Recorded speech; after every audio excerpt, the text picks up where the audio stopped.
අයිබෝන් අද අපි යන්නේ රෝයල් එයාර්ෆෝස් මියුසියම් එක බලන්න. රෝයල් එයාර්ෆෝස් මියුසියම් එක එහෙමත් නැත්නම් RAF මියුසියම් එක මේක ඔෆිෂියලි ඕපන් කරන්නේ 1972 දෙවන එලිසබෙත් මහරජන විසින්. රෝයල් එයාර්ෆෝස් මියුසියම් එක එහෙමත් නැත්නම් RAF එක කියන්නේ මේ රටට ඉතාමත් වැදගත් වගේම මාරම ආකර්ශනීය තැනක්. ඕගොල්ලෝ ජීවිතේ එක්වරක් හරි නැරඹිය යුතු මියුසියම් එකක් තමයි මේක. ලෝක ඉතිහාසයේ තිබ්බ කුරිරුම යුද්ධ දෙකක් වන පළවෙනි ලෝක යුද්ධය සහ දෙවන ලෝක යුද්ධය මේ සම්බන්ධව විස්තර ගොඩක් සහ මතක ගොඩක් මේ මියුසියම් එක ඇතුලේ තැන්පත් වෙලා තියෙනවා. ඉතින් අද වීඩියෝ එකට යන්න කලින් පොඩි මතක් කිරීමක් තියෙනවා. channel එක subscribe කරලා නැත්නම් subscribe කරලා දැම්මම bell icon එක click කරන්න. වීඩියෝ එක අවසානයේදී ඕගොල්ලන්ට මොකද වීඩියෝ එක ගැන හිතෙන්නේ කියලා comment එකකුත් දාගෙන යන්න. ඉතින් මෙන්න මෙතනින් තමයි මියුසියම් එකට ඇතුල් වෙන්න තියෙන්නේ. මේ මියුසියම් එක තියෙන්නේ හෙන්ඩන් ප්‍රදේශයේ නෝර්ත් ලන්ඩන් වල. අපි ඉස්සෙල්ලම මේ මියුසියම් එකේ ඉතිහාසය ගැන පොඩ්ඩක් කතා කරමු. මේ මියුසියම් එක ඔෆිෂියලි ඕපන් කරන්නේ දෙවන එලිසබෙත් මහරජන විසින් 1972 වර්ෂයේදී. ඒ වුණාට RAF එක එහෙම නැත්නම් රොයල් එයාර්ෆෝස් එකේ අතීතය ඊට වඩා ගොඩාක් ඈතට විහිදෙනවා. රොයල් එයාර්ෆෝස් එක පටන් ගන්න හරියටම 1918 වර්ෂයේ. ඒක තමයි ලෝකේ පැරණිතම ඉන්ඩිපෙන්ඩන්ට් එයාර්ෆෝස් එක. පළවෙනි ලෝක යුද්ධ සමයේ සහ දෙවන ලෝක යුද්ධ සමයේ විශාල කාර්යභාරයක් ඊට කරපු රොයල් එයාර්ෆෝස් එකේ ලෙගසි එක බලමු අපි අද මේ මියුසියම් එකේ. ඉස්සෙල්ලම යන තැනම අපිට හම්බෙන්නේ මෙයාලගේ ෂොප් එක. ඉතින් මේ ෂොප් එකේ කී ටැග්ස්, මැග්නට්, ඒ වගේම ජැකට්ස් හැමදේම වගේ තියෙනවා. ඉතින් මේක ඇතුලේ තමයි මෙයාලගේ ස්පෙෂලි මෙයාලගෙන් විතරක් ගන්න පුළුවන් ජින් එකකුත් තියෙනවා. බලන්නකෝ මේ ෂොප් එකේ මොනවද තියෙන්නේ කියලා.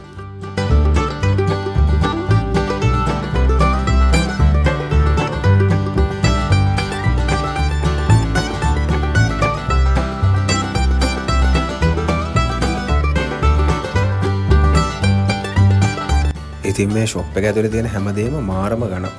පොඩි කී ටැග් එකක් පවා ලංකාවේ සල්ලි වලින් අඩුම රුපියල් 4000ක්වත් වෙනවා.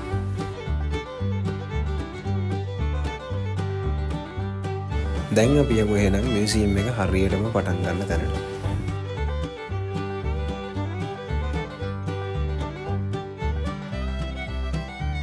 මියුසියම් එක පටන් ගද්දිම මෙන්න මේ වගේ තමයි අපිට බලා ගන්න පුළුවන් වෙන්නේ.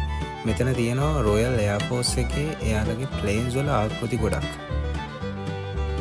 ඉතින් ඉස්සරහට ඇති මෙන්න මෙහෙම තියෙනවා ටේබල් එකක් වගේ ටච් ස්ක්‍රීන් එකක්. මේක ඇත්තටම තියෙන්නේ ආටිෆිෂල් ඉන්ටෙලිජන්ස් ගැන අපේ ඔපීනියන් එක අහලා. ඉතින් මමත් මේක පොඩ්ඩක් try කරා බලන්නකෝ කොහොමද තියෙන්නේ කියලා. ඉතින් ඉස්සෙල්ලම මේ වගේ මගෙන් අහනවා ආටිෆිෂල් ඉන්ටෙලිජන්ස් මොන වගේ කර්මාන්ත වලටද මොන වගේ ශේෂ්ත්‍ර වලටද යොදා ගන්න පුළුවන් කියලා. ඉතින් මෙන්න මේක මෙහෙම සබ්මිට් කරාට පස්සේ අපිට බලා ගන්න පුළුවන් මේ මියුසියම් එකට ආපු අනිත් අයගේ අදහස මොකක්ද මේ ආටිෆිෂල් ඉන්ටෙලිජන්ස් ගැන කියලාත්. ඔන්න ඔහොම ස්ක්‍රීන් එකේ තියෙන දේවල් මම ඉස්සරහට තව බැලුවා. ඉතින් මාර වැදගත් දේවල් ටිකක් තියෙනවා.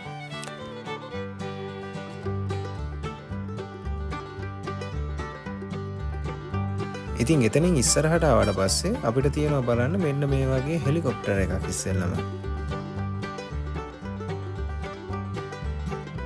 ඉතින් ඊට පස්සේ ඕගොල්ලන්ට මෙන්න මේ වගේ ස්ක්‍රීන්ස් හැමතැනම බලා ගන්න පුළුවන්. එන්න ඒවත් එක්කම මෙන්න මේ වගේ කළු පාට ගැජට් එකක් තියෙනවා ඒකේ වම් පැත්තේ. මමත් ඉස්සෙල්ලම බැලුවා මේක මොකක්ද කියලා. ඒක අපි මෙහෙම එළියට ගත්තම අපිට පුළුවන් ඒකේ වොයිස් එකට අහන්න කාටවත් කරදරයක් නැතුව. එතකොට මේකේ තියෙන ඉස්සරේ හෙලිකොප්ටර් එකේ කට්ටියගේ කතා, එතකොට මේ හෙලිකොප්ටර් එක ගැන ගත්තොත් ඒක ගියපු යුද්ධ ප්‍රමාණය, ඒක ගැන විස්තර, ඒකේ පයිලට්ස්ලා කවුද, එයාලත් එක්ක කරපු ඉන්ටර්විව්ස්, ගොඩක් විස්තර මේකේ තියෙනවා මේ ස්ක්‍රීන් එකේ. ඊට පස්සේ අපිට හම්බුණා ලෝක යුද්ධ කාලේදී පයිලට්ස්ලා යූස් කරපු අයිටම්ස්.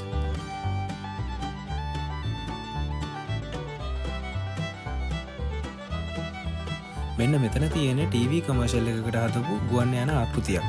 මේකේ ඔයගොල්ලන්ට බැලුවොත් පේනවා කීබෝඩ්ස් තියෙනවා, වේදනලා තියෙනවා, ඒ වගේම ඉන්ජෙක්ෂන් කටු තියෙනවා, ස්ක්‍රූප් නියන් අඬු.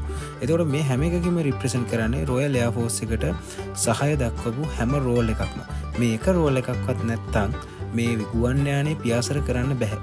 ඒක තමයි මෙයාලා මේ ස්ටෝරි එකකින් කියලා තියෙන්නේ. ඉතින් බලන්නකො මාරම කතාවක් නේද මෙතන තියෙන්නේ. ඊට පස්සේ මෙතන තියෙන රොයල් එයාර්ෆෝස් එකේ මුල් කාලේ යුනිෆෝම්ස්. එතකොට මේ තියෙන්නේ ඩූක් එඩින්බර්ග් යුනිෆෝම් එක. එයා විශේෂ පුද්ගලයෙක්. එතකොට එයා රොයල් එයා ෆෝස් එකේ මාෂල් වරයෙක් විදිහට තමයි කටයුතු කරලා තියෙන්නේ. මේ තියෙන්නේ එයාට හම්බුන බෑජ් ඒ වගේම එයාට හම්බුන සම්මාන ඒ හැම එකක්ම මෙතන ප්‍රදර්ශනය කරලා තියෙනවා එයාගේ යුනිෆෝම් එකත් එක්කම.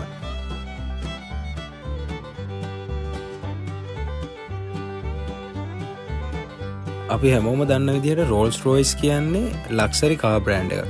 එනකොට ඕගොල්ලෝ දන්නවා දෙවන ලෝක යුද්ධ සමයේ ප්‍රධානතම එයාක්‍රාෆ්ට් වලට එන්ජින් එක දීලා තිබේ මේ රෝල්ස් රොයිස් කියලා.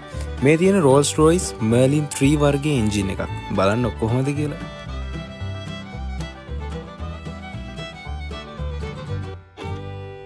රෝල්ස් රොයිස් කතාවෙන් පස්සේ මෙන්න මෙතන තියෙනවා තවත් ලස්සන ප්ලේන් වගේක්. බලන්න කොහොමද මේ ඉස්සර කාලේ ප්ලේන් වල ලස්සන කියලා.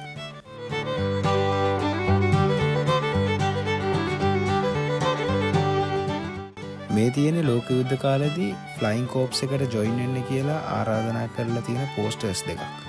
පස්සෙන් තියෙන්නේ ඒ කාලේ යුද්ධ පටන් ගත්තම ඒ රොයල් එයා ෆෝස් එකේ සහ ඒ රොයල් නේවල් එයා ෆෝස් එකේ හිටපු කට්ටිය.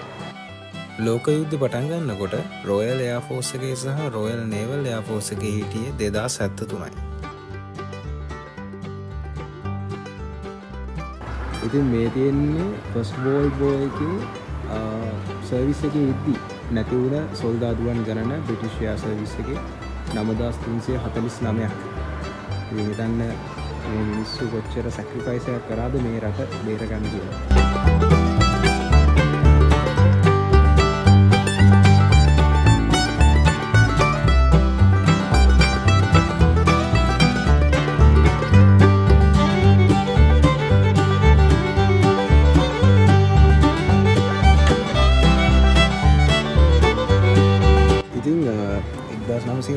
සැප්තැම්බර් වගේ තමා මේ ෆොටෝග්‍රාෆ් රෙකෝඩ් එක ගොඩක් ඩීටේල්ස් නිසා යූස් කරන්න පටන් ගත්තේ.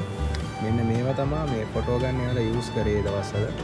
එතකොට මෙතන තියෙන තව ඒ කට්ටිය යූස් කරපු එයාලට ආපු මේල්ස්, එතකොට ඔරිජිනල් මේල්ස් මේ තියෙන්නේ දවස්වල ඉඳන්ම ෆස්ට් වර්ල්ඩ් වෝර් එකේ ඉඳන් තියෙනවා මේ ඔක්කොම. මෙයාලට හම්බෙච්ච බැජ්. එතකොට මේ තියෙන්නේ ඒ අයගේ නෝට්ස්, මේ මැප් එක එයාලා මේ යූස් කරපු ඒ දවස්වල වෝර් එකට. බලන්න මේ කොච්චර සන දෙයාලගේ යුනිෆෝම්ස් ඒ දවස්වල. ඉතින් මෙතන තියෙන්නේ 1915 දී ජර්මන්ස්ලා කෙලින්ම UK වලට ඇටැක් කරන්න ගත්තා. එතකොට සිවිලියන්ස්ලා ගොඩක් මැරුණා.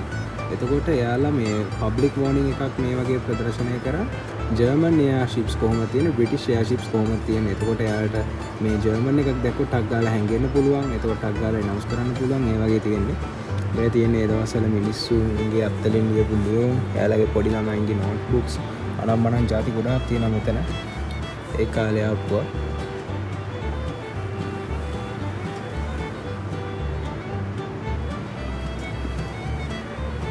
මේ තියෙන්නේ ඔයගලන්ට බලා ගන්න පුළුවන් මැෂින් ගන්ස්. එතකොට මේ තියෙන්නේ ෆම්ස් අප් කියලා ඒ දවස්වල ප්‍රදර්ශනය වුණ මේ ආර්ට් වර්ක් එකක් ෆැබ්‍රික් වලින්.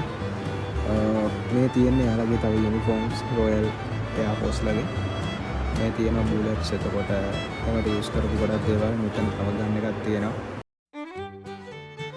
මෙතන තියෙනවා බයික් එකක්. ඒ වගේ මෙතන තියෙනවා රූම් එකක්. අපි හැමෝම දන්නවා පයිලට් කෙනෙක් තනියෙන් අහසට නැග්ග කියලා එයාට මේ යුද්ධ දිනන්න බෑ කියලා. ඉතින් ග්‍රවුන්ඩ් එකෙන් සපෝට් එක දුන්න විදිහ, දුන්න තැන තමයි මෙතනින් රිප්‍රසන්ට් කරන්නේ.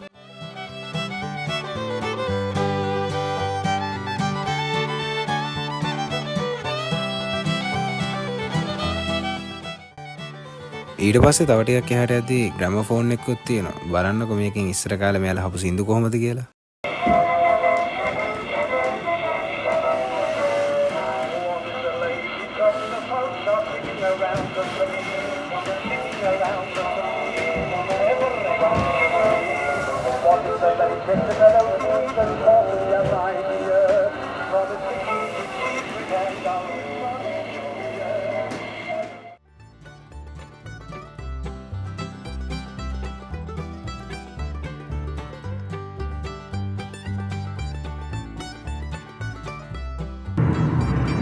මේකේ තියෙන විදිහට මේ රොයල් එයා ෆෝස් එකේ, ඒ කියන්නේ දැන් මේ වර්ල්ඩ් වෝර් 1 එකේදී ලොකු සේවයක් කරපු රොයල් එයා ෆෝස් එක වර්ල්ඩ් වෝර් 1 එකේ ඉවරන ගමන් එයාලා ඩිස්බෑන්ඩ් කරන්න try කරා. ඒ කියන්නේ මේක නෝමල් ආමික යටතට දීලා රොයල් එයාර් ෆෝස් එක එහෙම නැත්නම් RAF එක පොලිටිකල් එක කට්ටිය එතකොට හැමතැනම බලපෑම් ආවා.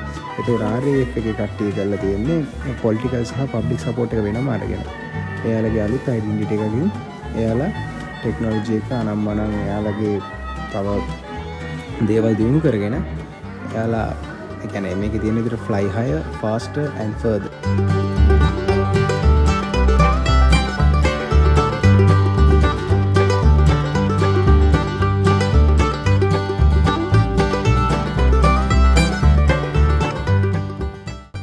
මේ තියෙන්නේ ඉස්සරම කාලේ යූස් වුණ සබ්මැරින් එකක්. අපිට මේක ඇතුළ මොන වගේද කියලා බලන්නත් පුළුවන්. ඉතින් අපි දැන් යනවා මේක මොන වගේද කියලා බලන්න. ඉතින් මෙන්න මෙහෙම තමයි සබ්මැරින් එක ඇතුළ තියෙන්නේ. බලන්න කොහොමද කියලා.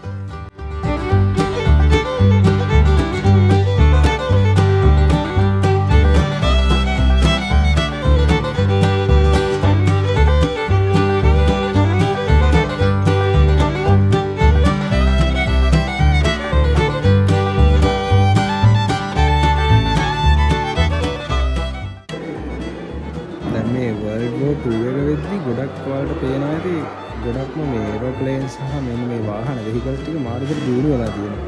ඒ කාලේ ඇතුළත එයාලා ලොකු දියුණුවක් ලැබලා තියෙන ටෙක්නොලොජි එක අතින්. එතකොට එයාලගේ ගන්ස් මිසයිල්ස් ඔක්කොම ඒ වගේ මාර්ම දියුණුවක් ලැබලා තියෙනවා. මේ වගේ විස්තර තියෙනවා ඒ සම්බන්ධව ගොඩක්. මේ තියෙන්නේ ඒ කාලය ඇතුළත එයාලගේ ඒ කියන්නේ ස්ක්වොඩ්‍රොන්ස්. ඒ කියන්නේ එයාලගේ ටීම්ස් වල බැජස් මේ වගේ ටීම් ගොඩාක් තිබිලා තියෙනවා එයාලගේ. බලන්න කොහොමද කියලා එක එක අයගේ ටීම්ස් වල ලාංඡන.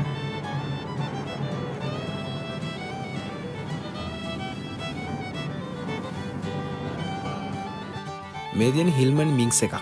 මේක යූස් වුණේ 1939 1945 අතර කාලවකවානුවේදී. මේක යූස් කරේ ගොඩක්ම රොයල් එයාර් ෆෝස් එකේ ඔෆිසර්ස්ලව ට්‍රාන්ස්පෝර්ට් කරන්න. ඊට පස්සේ මේක ෆැමිලි කාර් එකක් විදිහටත් යූස් වුණා. බලන්න ඔය කාර් එකේ ලස්සන කොහොමද කියලා.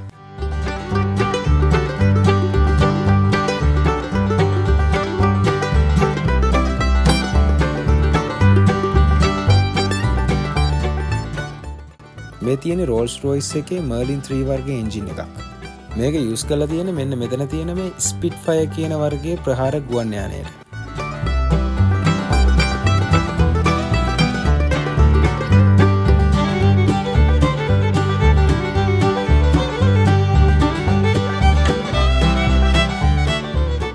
මේ තියෙන හෝකර් ටයිෆූන් 18 වර්ගයේ ගුවන් යානයක්. ඉතින් අර තියෙන්නේ මේකට යූස් කරපු එන්ජින් එක.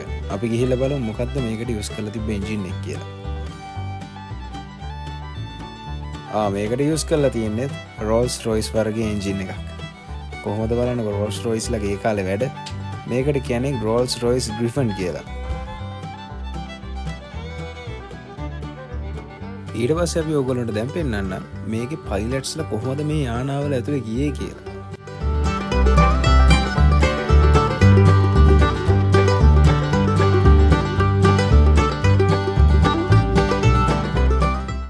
බලන්න කොච්චර සීමිත ඉඩ ප්‍රමාණයක්ද පයිලට් කෙනෙක්ට මේක ඇතුලේ තියෙන්නේ කියලා.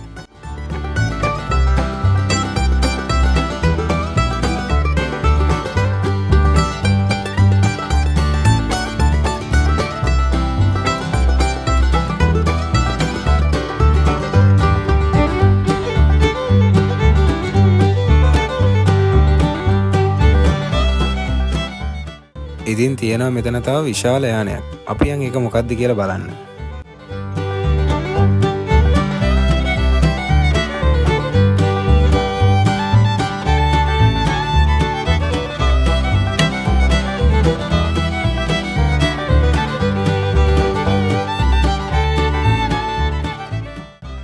ඉතින් මේ යානා දැක්කම මට නම් හිතෙන එකම දේ තමයි මේ යානා ඒ දවස්වල කොච්චර සේවයක් මේ රට වෙනුවෙන් කරන්න නැද්ද කියලා.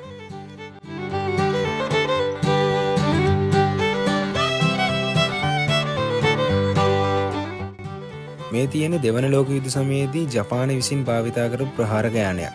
මේකේ නම තමයි Kawasaki KI-101B.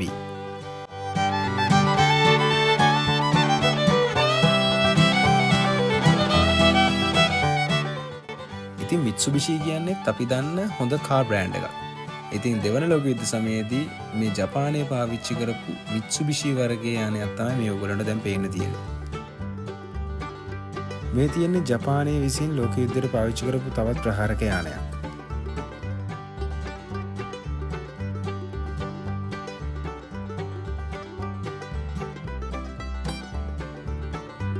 Battle of Britain කියන දෙවන ලෝක යුද්ධ සමයේදී ඉතාමත් වැදගත් මේජර් ඉවෙන්ට් එකක්.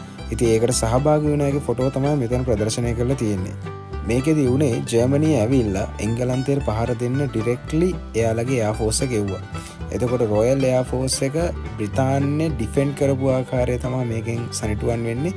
ඉතින් අන්තිමේදී 1940 දී මෙන්න මේ යුද්ධය දිනන්න බ්‍රිතාන්‍යයට හැකි වුණා. මෙන්න මෙතන තියෙන්නේ ලෝක යුද්ධ සමයේදී විනාශයට පත් වුණු හැලිෆැක්ස් වර්ගයේ ගුවන් යානයක්. ඉතින් බලන්නකො මේක කොහොමද විනාශ වෙලා තිබ්බත් මේ මියුසියම් එකේ ලස්සනට මේක ප්‍රදර්ශනය කරලා තියෙන විදිහ.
තියෙන ලෝක යුද්ධ සමයේදී ගත්ත ෆොටෝ වගේක්.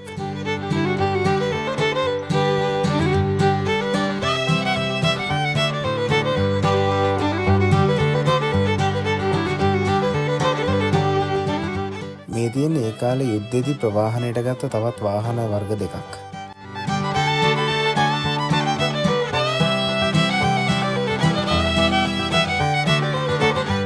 මේ තියෙන්නේ VIPලා ට්‍රාන්ස්පෝර්ට් කරපු හෙලිකොප්ටර් එකක්.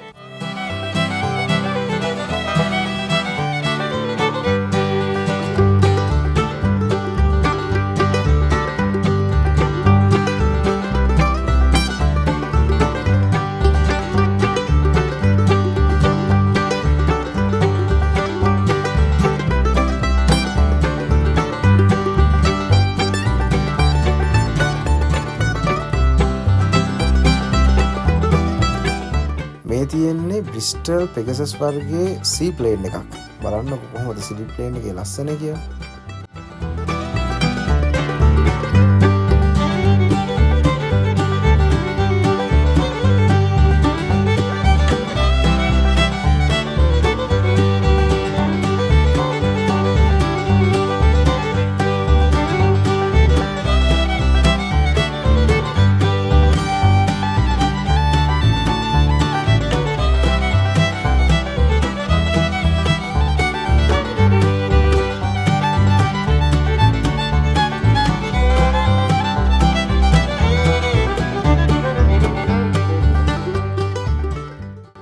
මේ තියෙන පැනවියා ටෝනාඩෝ වර්ගයේ ප්‍රහාරක යානයක්.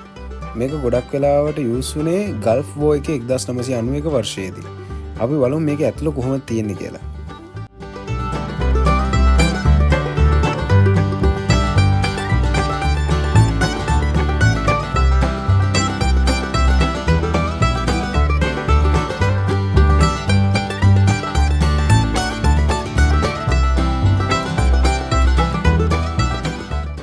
මෙතන තියෙන්නේ 1980 වසරේ ඉඳලා මේ දක්වා ලෝකයේ සිදුවුණු මේජර් ඉවෙන්ට්ස් වල විස්තර. ඉතින් ඕගොල්ලෝට මෙතනින් පේනවා 1980 දී වාර්තා වුණු ඩේලි මිරර් පුවත්පතේ මුල් පිටුව. මෙතන තියෙන ස්ක්‍රීන් එකෙන් අපිට බලා ගන්න පුළුවන් ඒ අවුරුදු ගාන ඇතුළත සිදුවෙච්ච සිදුවීම් සහ ඒ ඉන්ටර්වියුස් ඒ සම්බන්ධ පුද්ගලයන් ගැන විස්තර.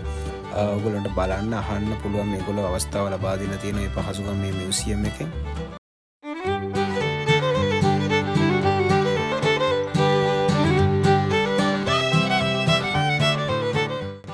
මේ තියෙන 1989 ඒ අතර කාල පරතරයේ සිදුවුණු සිදුවීම්. මෙතන ඉන්නවා නෙල්සන් මැන්ඩෙලා වොයිස් පුවත්පතේ ඉස්සරහම දාලා තියෙනවා එයාගේ ෆොටෝ එක.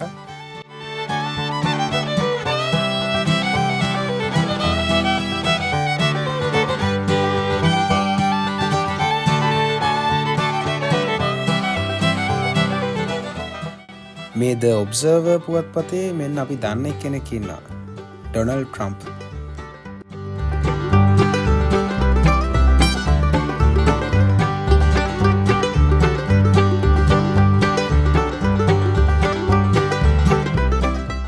පස්සේ මෙතන තියෙනවා රොයල් එයා ෆෝස් එක සම්බන්ධව ආටිකල් එකක් පත්තරේ.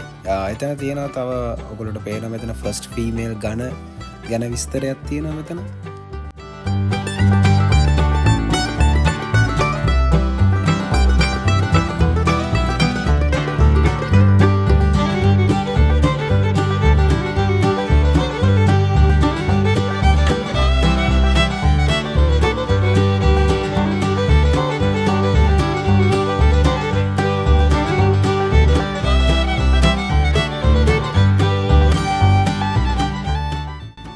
එතකොට මෙතන තියෙනවා ෆයිනෑන්ෂල් ක්‍රයිසිස් එක සිදුවන අවුරුදු කිහිපය තුළත සහ iPhone එක හොයාගත්ත අවුරුදු කිහිපය සම්බන්ධව විස්තර.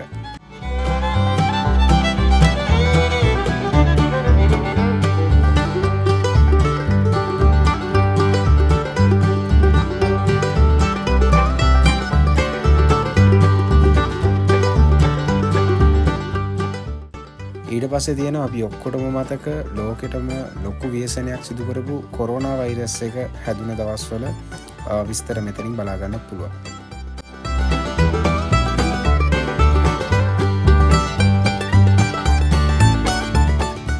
මෙන්න මෙහෙම තමයි ඉතින් ලෝකේ මේජර් ඉවෙන්ට්ස් මේ ස්ක්‍රීන් වල මෙයාලා පෙන්නලා තියෙන්නේ. මේ තියෙන්නේ ෆෝක්ලෑන්ඩ්ස් චැපල් එක. ඒ දවස්වල මේක මේ කන්ටේනර් එකක් ඔයගොල්ලන්ට පේනවා. මේක එයාලා යූස් කරලා තියෙනවා චැපල් එකක් විදිහට. අපි යන් ඇතුළට බලන්න.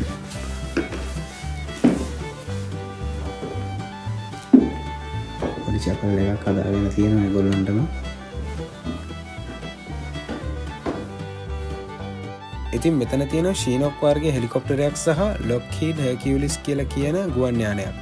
මේක රොයල් එයාර් ෆෝස් එකට සහ US එයාර් ෆෝස් එකටත් ලොකු සපෝට් එකක් දීපු ගුවන් යානයක්. ඉතින් මේක 1967 දී තමයි සර්විස් එක පටන් ගන්නෙ. එතකොට මේක ගොඩක්ම යූස් කරේ ගොඩක් වෙලාවට සෝල්ජර්ස්ලා ගෙනියන්න, සප්ලයි ඩ්‍රොප් කරන්න, එතකොට එවැකියුේෂන්ස් වලට වගේ විශේෂ දේවල් වලට. ඉතින් ලොකු සේවයක් කරපු ගුවන් යානයක් තමයි මෙතන ඔයගොල්ලන්ට බලා ගන්න පුළුවන් වෙන්නේ. මේ මියුසියම් එකේ අපිට ශීනොක් එකේ ඇතුළ කොහොමද කියලා බලන්න අවස්ථාවක් තියෙනවා. ඉතින් අපි යන් කොහොමද මේක ඇතුළ තියෙන්නේ කියලා බලන්න. ඉතින් ඔන්න ඔහොම තමයි මේක ඇතුළ තියෙන්නේ. අනිත් එක තමයි ගොඩක් අය පිළිගන්න දෙයක් තමයි දෙවන ලෝක යුද්ධයෙන් පස්සේ සිදුවුණු ටෙක්නොලොජිකල් ඇඩ්වාන්ස්මන්ට් එක අද වර්තමාන ලෝකයේදී ගොඩාක් උදව් වුණා කියන එක. ඉතින් බලන්නකො මේ හෙලිකොප්ටර් එකක් පවා කොච්චර දියුණුවක් ලබලා තියෙනවද මේ අවුරුදු කිහිපය ඇතුළත කියලා. ඔන්න මේ අපි දෙන්න රොයල් එයාර් ෆෝස් එක බලලා ඉවරයි. අද වීඩියෝ එක ගැන ඔයගොල්ලන්ට මොකද හිතෙන්නේ? අපි පුළුවන් තරම් අපි YouTube channel එකෙන් වැදගත් දේවල් ඒ වගේම UK වල ලස්සන තැන් අරගෙන බලාපොරොත්තු වෙනවා. තාමත් subscribe කරලා නැත්නම් දැන් මම YouTube channel එක subscribe කරන්න, bell icon එකත් click කරලා තියාගන්න. වීඩියෝ එක ඉවර වෙනකම් බලපුව ඔයගොල්ලෝ හැමෝටම ගොඩක් ස්තුතියි. තවත් වීඩියෝ එකකින් හම්බ වෙනකම් ඔයගොල්ලන්ට සුබ ගමන්.